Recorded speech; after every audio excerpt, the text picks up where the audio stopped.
nananawagan ako kay Senator Kiko, no? Kasi alam nyo, ipinagkampanya ko po si Senator Kiko noon. Kasalanan mo pala yan eh. Medyo.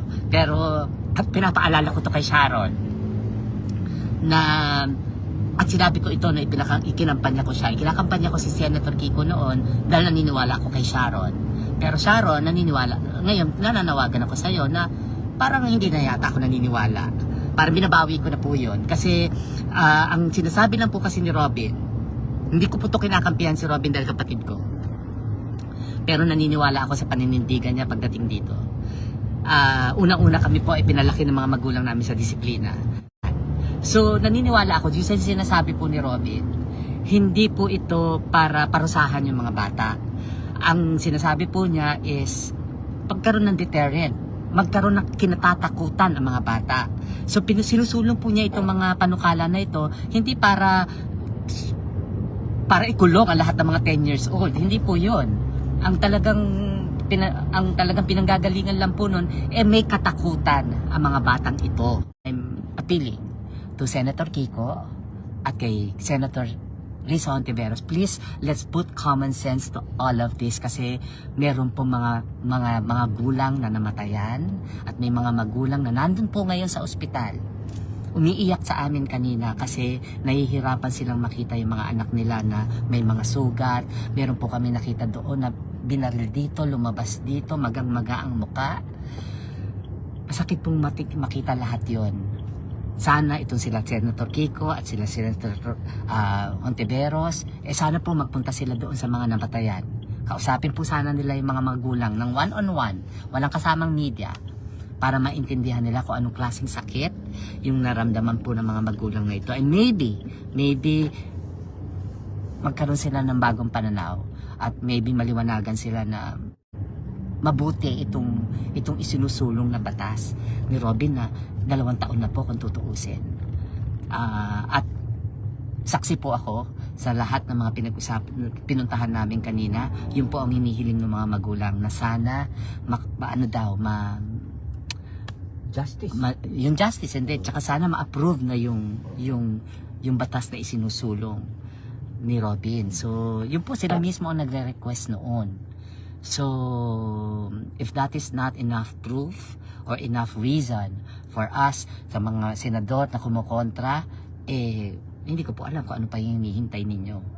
Ngayon, kung ano pa rin kayo, di maghihintay pa po tayo ng next pa at mga susunod pa bago mapaisip na talagang dapat meron tayong gawin na mas drastic para maintindihan ng mga kabataan kung ano ang tama at mali.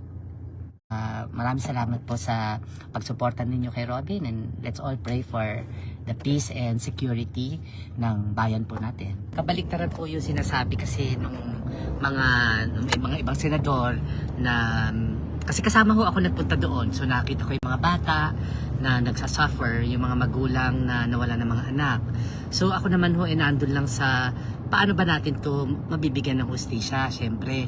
So nung nakausap po namin si Mayor Alfred, kinukwento po niya na actually ang mga bata na mga involved dito hindi nila naiintindihan ng batas. Actually dahil sa social media ho, alam na nila yung batas na they are not accountable to anything that they would do if they are under 15.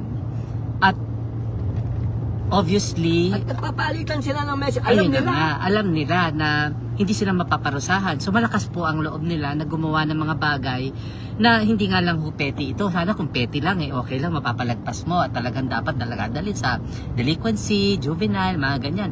But the thing is, buhay na ho yung pinag-uusapan.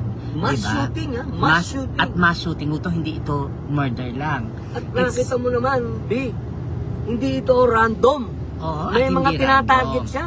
Oo, yun yung pinag-uusapan namin kasi nagpunta kami dun sa school, kinukwento ho sa amin ng mga teachers doon kung ano actual na nangyari. And it's turning out na it's kind of planned. It's not random. It's not like, nawala sa isip yung bata, naguluhan, na-confused and then started shooting. Hindi po Sa kwento ng mga teachers, it was kind of planned and parang meron siyang target. Hindi ho natin alam ang motibo niya unless talagang imbestigahan ito. Pero definitely meron po siyang target kasi talagang namaril siya dun sa classroom niya. Mga kaklase niya yung mainly binaril po niya eh. At ang mga casualty ay nanggaling dun sa mismong classroom niya. Mga kaklase niya yung mga binaril niya. Alright, mag-reaction tayo dito mga kababayan no, sa statement ni Rustom Padilla or Bibi Gandang Hari. No? Patungkol nga po doon sa karanasan nila doon sa pagbisita nila doon sa pamilya ng mga biktima nung pinagbabaril doon sa loob ng San Jose National High School at pati na rin po mismo yung crime scene mga kababayan ay kanila pong pinuntahan. Sumama siya doon kay Senator Robin Padilla no, at alamin yung mga nangyari nga noon mga kababayan at talagang galit sila dito no, sa ginawang pamamaril ng mga kabataan na ito, nitong mga minor de edad na absuelto no, kumbaga hindi makukulong yung 14 years old dahil po nasa batas na hindi po sila pwedeng ikulong. Under custody lang po sila ng DSWD no, at magkaroon or ka-counseling, may mga intervention, may mga program na i-undergo sa kanila no mga kababayan. At para po sa akin dito ay napaka-unfair no itong batas na ito.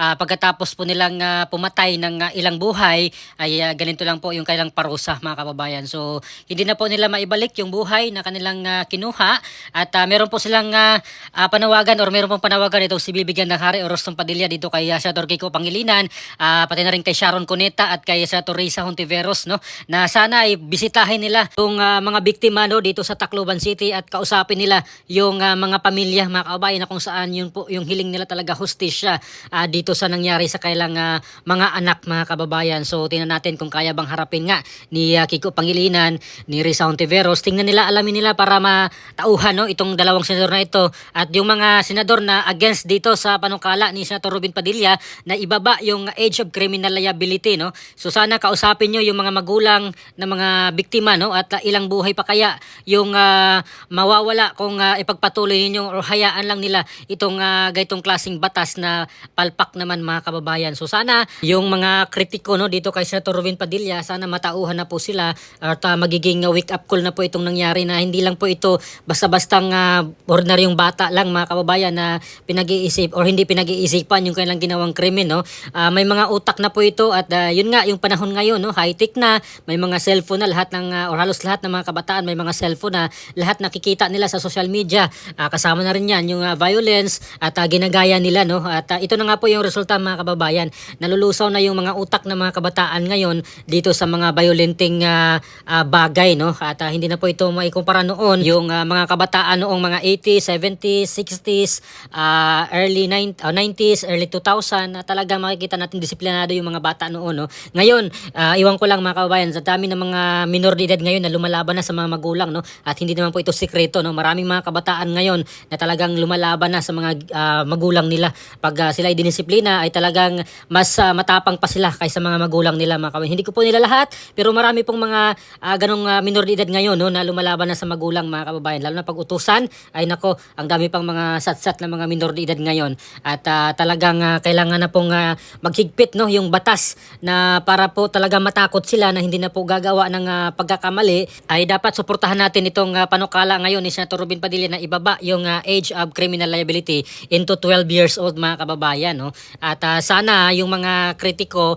ay matauhan na no mga kababayan no, na itong batas na itong isusulong ni Senator Robin Padilla ay hindi lang po proteksyon para sa ating lahat at baka balang araw ay kayo pong mabiktima no, kayo yung mabaril ng mga minor de edad na ito at tingnan natin mga kababayan kung ano po kayang mararamdaman nila no, kung sila yung magiging biktima doon sa kailang pinagalaban noon na hindi parusahan itong mga minor de edad na gumawa ng mga krimen. Hindi po ito basta-bastang krimen mga kababayan no, kriminal po, pumatay po sila ng mga tao, hindi lang isa kundi apat silang lahat or apat na mga buhay ang kanilang kinuha at marami pang sugatan mga kababayan, maraming nakaratay pa ngayon sa hospital no. At sana kausapin ni Risa Hontiveros at ni Kiko Pangilinan yung mga pamilya at tingnan nila yung mga na-hospital ngayon no, tingnan nila kung anong hitsura ngayon ng mga kabataan na pinagbabaril ng mga minor de edad na ito na mga kriminal na mga kababayan. So ano pa masasabi nyo dito sa paliwanag no ni Rustom Padilla or Bibi Gandang Hari patungkol nga dito sa nangyaring pagbisita nila doon sa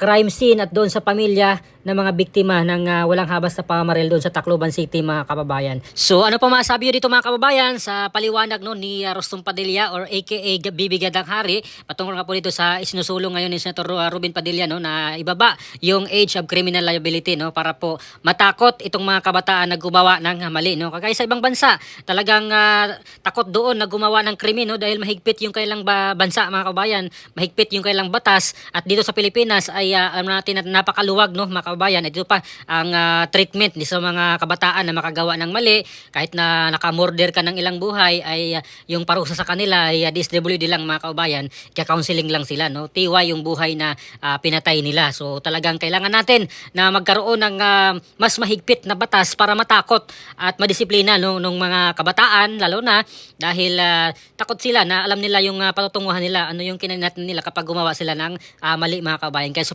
suportado natin itong isinusulong na amindahan itong batas ni Kiko Pangilinan, itong Juvenile Justice Act no. Kailangan na po talagang amindahan ito at hindi na po talaga tama ito mga kababayan.